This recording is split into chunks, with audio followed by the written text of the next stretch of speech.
Malinidevi multi specialty hospital, Christian Peta, 5వ line, Kavali. Doctor Battina Narendrababu, MBBS, MS, general and laparoscopic surgeon. మా hospital నందు అందించు వైద్య సేవలు: లాప్రోస్కోపిక్ ద్వారా అపెండిసెక్టమీ, 24 గంటల కడుపు నొప్పికి చికిత్స, హెర్నియా మరియు పిత్తాశయంలో రాళ్లు తీయబడును, డెంగ్యూ, మలేరియా, టైఫాయిడ్, వాంతులు, విరోచనాలు మరియు అన్ని రకాల జనరల్ కేసులకు వైద్యం చేయబడును. పేగు రంధ్రం పడుట, పేగు మెలికపడుట, పేగుపూత, వర్బీజం, హెర్నియా, నరాలు ఉబ్బడం, హైడ్రోసిల్, థైరాయిడ్ ఆపరేషన్లు చేయబడును. పైల్స్, మొలలు, ఫిషర్, లూటీ, లైపోమా, కొవ్వుగడ్డలు వీటికి చికిత్స చేయబడును. కడుపులో పేగుపూతకు ఎండోస్కోపిక్ చేయబడును. శరీరంలో ఇతర కురుపులకు వైద్యం చేయబడును. అన్ని రకాల పాయిజన్ కేసులు చూడబడును. పాము కాటు, తేలుకాటుకు ప్రత్యేక వైద్యం. మా హాస్పిటల్స్ ప్రత్యేకతలు: ICU, lab, AC and non AC rooms, 24 గంటలు మెడికల్ షాప్. అత్యవసర కేసులు అన్ని వేళలా చూడబడును. Malinidevi multi specialty hospital, Christian Peta, 5వ లైన్, కావలి. ఫోన్ నంబర్స్ 9398665676 మరియు 08626245167. Welcome to CMD news. నా పేరు దివ్య. నేటి వార్తా విశేషాలు. అంతర్జాతీయ దివ్యాంగుల దినోత్సవాన్ని జల్దింకిలోని మండల ప్రజా పరిషత్ ప్రాథమిక పాఠశాలలో ఘనంగా నిర్వహించారు. ఈ కార్యక్రమానికి ముఖ్య అతిథులుగా జల్దింకి తహసీల్దార్ ప్రమీల, విద్యాశాఖ అధికారి శ్రీధర్ పాల్గొన్నారు. ఈ సందర్భంగా తహసీల్దార్ ప్రమీల మాట్లాడుతూ దివ్యాంగుల పట్ల ప్రేమ, అనురాగం, శ్రద్ధ, ప్రోత్సాహం చూపించాలని ఆమె కోరారు.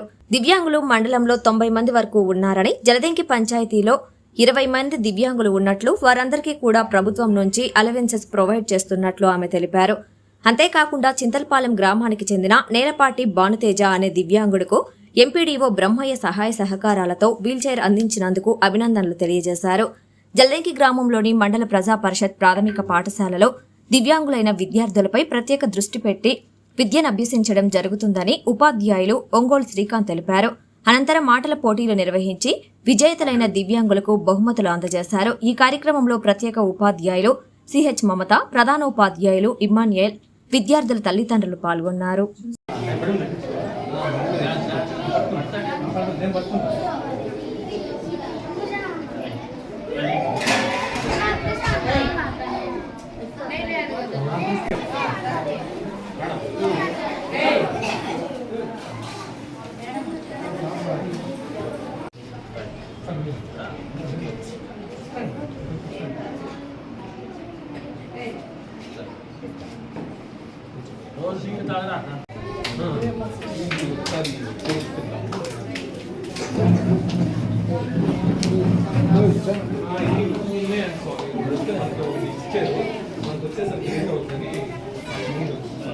చేసుకుంటున్నాను.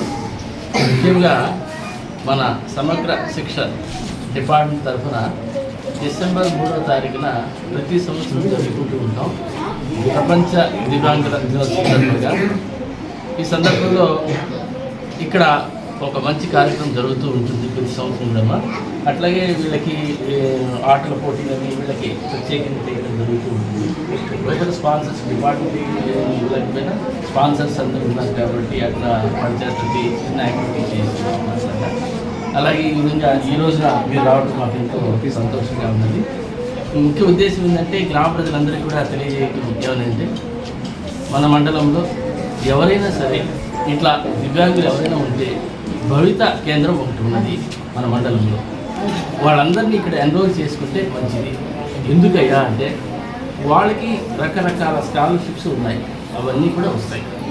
తర్వాత ఈ భవిష్యత్తులో ఈ సర్టిఫికేట్ ఉపయోగించుకొని వాడికి ఉద్యోగ విషయంలో కానివ్వండి, స్కాలర్షిప్, పెన్షన్స్ దాంట్లో కానివ్వండి, అన్నింటిలో కూడా ఇది ఉపయోగపడుతుంది.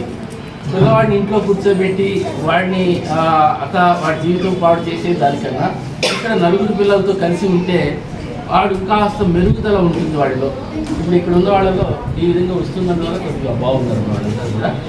మామూలుగా అయితే ఇళ్లలో కూర్చొని ఉన్నందువల్ల ఏమవుతుందంటే వాళ్ళు అలా ఉండిపోతారు. ఇక వీళ్ళ పీరియడ్ తర్వాత ఆ పిల్లవాడి భవిష్యత్తే పాడైపోతుంది. అలా కాకుండా కొద్దిగా ముందులో అవుతుంది. పేరెంట్స్ మీరు కూడా ఒకసారి మీ భవితా కేంద్రానికి అందరికీ చూపించుకోండి. మీ పిల్లలు ఎవరైతే ఉన్నారో వచ్చి కూర్చొని చక్కగా ఉన్నారు. ఒక 2-3 నెలలు ఇలాంటి వాళ్ళకి మీరు మండలం మొత్తం మీద ఎక్కడెక్కడ ఉన్నారు వాళ్ళ వివరాలు కానీ మొత్తం సేకరించి గవర్నమెంట్ దృష్టి కంటే మన జిల్లా స్థాయిలో ఉన్న సమగ్ర శిక్ష అభియాన్కి మన వివరాలను పంపించి వాళ్ళకి కావాల్సిన సదుపాయాలు అసలు ఏమేమి కావాలి, ఎవరికి ఎలాంటి సదుపాయాలు అవసరం ఉన్నాయి, వాళ్ళకి గవర్నమెంట్ నుంచి వచ్చే సబ్సిడీలు కానీ అమౌంట్లు కానీ చేయించడం అనేది చాలా గొప్ప విషయం అండి. దీనికైతే నేను చాలా హ్యాపీగా ఫీల్ అవుతున్నాను ఈరోజు నన్ను ఈ ప్రోగ్రామ్కి పిలిచినందుకు మీరు అందరూ కూడా. కానీ ఇలా అంటే నాకు ప్రతి మండలంలో ఉందో లేదో నాకు తెలియదు ఈ ప్రోగ్రామ్. నేను ఫస్ట్ టైం ఇలా ఈ ప్రోగ్రామ్ వింటున్నాను.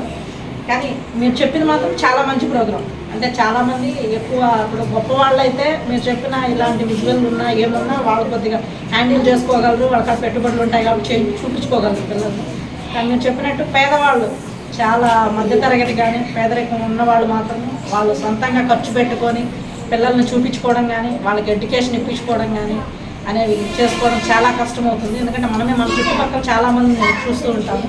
అలాంటి వాళ్ళని కూడా మీరు అసలు ఎక్కడెక్కడ ఉన్నారు, అసలు స్కూల్కి కూడా రాలేని స్టేజ్లో ఎవరున్నారు అనేది కూడా గుర్తించి మీరు ప్రభుత్వం దృష్టికి తీసుకెళ్ళి వాళ్ళకి కావాల్సిన సదుపాయాలను కల్పిస్తున్నందుకు మీకు చాలా అందరూ కూడా పేరెంట్స్ కూడా మీకు కృతజ్ఞతలు చెప్పుకోవచ్చు ఇలాంటి మంచి కార్యక్రమం చేస్తున్నందుకు. కానీ ఈ కార్యక్రమంలో నన్ను కూడా భాగస్వామ్యం చేసినందుకు మీ అందరికీ నా ధన్యవాదాలు. Thank you.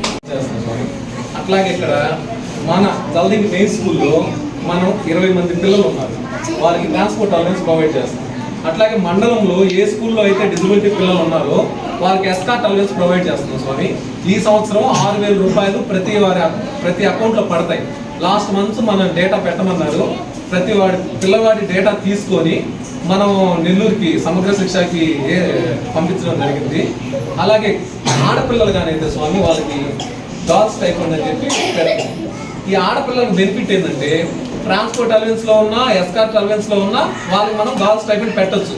సో ఇటు 6,000 వస్తాయి, అలాగే గర్ల్స్ టైఫండ్లో కూడా 6,000 అవి పడతాయి స్వామి. అట్లాగే స్కూల్కి రాలేక ఇంటి దగ్గర ఉన్నాయి పిల్లలు వాళ్ళకి ఏంటంటే హోమ్ బేస్డ్ ఎడ్యుకేషన్ అని చెప్పి ఇంట్లో ఉండే పిల్లలకు కూడా హోమ్ బేస్డ్ ఎడ్యుకేషన్ ప్రొవైడ్ చేస్తూ వాళ్ళకు కూడా అలవెన్స్ ఇస్తున్నారు స్వామి.